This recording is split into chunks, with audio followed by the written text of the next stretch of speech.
Question में एक diode circuit given है, ये आप देख रहे होंगे एक डायोड है और यही डायोड यहाँ पर देखना होगा कि फॉरवर्ड बायस है या रिवर्स बायस है। जो अगर आप ये देख लेंगे तो क्वेश्चन में कुछ खास बचेगा नहीं।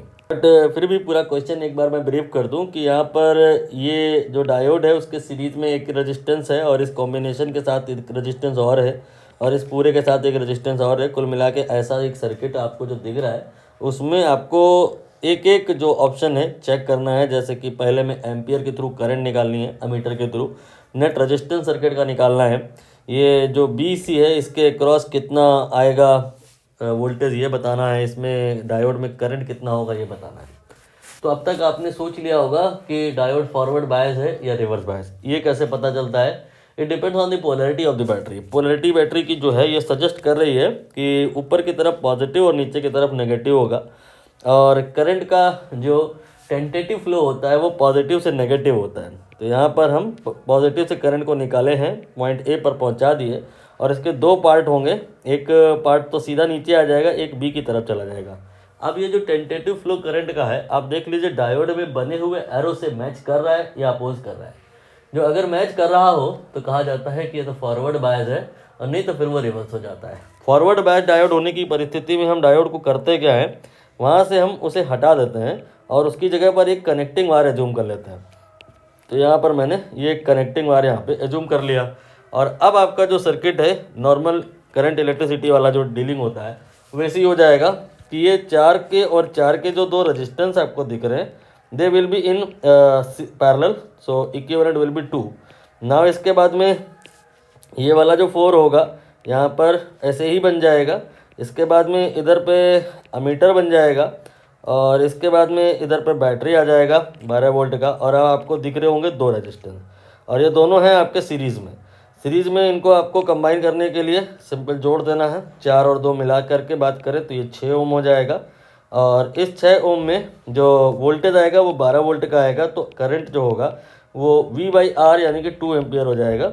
ये 2 एम्पियर का करंट इसमें दौड़ रहा है। यहाँ पर भी वही करंट तो दौड़ रहा होगा, यहाँ पर भी वही करंट दौड़ रहा होगा क्योंकि सीरीज़ में I बराबर I1 बराबर I2 होता है। मतलब इसका ये कि जितना करंट यहाँ होगा उतना ही करंट, जस्ट फॉर 1 मिनट, उतना ही करंट यहाँ होगा और उतना ही करंट यहाँ होगा।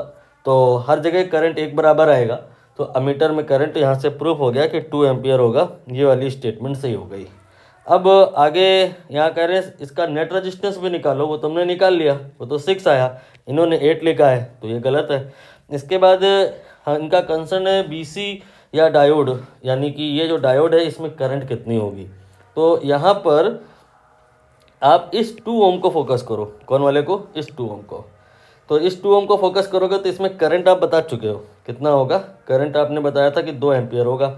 तो इस पर V बराबर IR लगा लो, V इक्वल टू IR।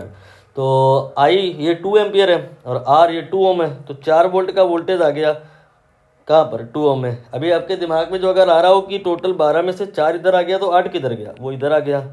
ठीक है, यहाँ पर इससे हमारे को मतलब नहीं है, कोई ऑप्शन में पूछा ही नहीं है।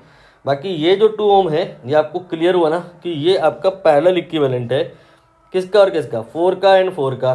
तो 4 का एंड 4 का पैरेलल इक्विवेलेंट है ना ये। पैरेलल में क्या होता है? V बराबर V1 बराबर V2, वोल्टेज बराबर आता है सब में।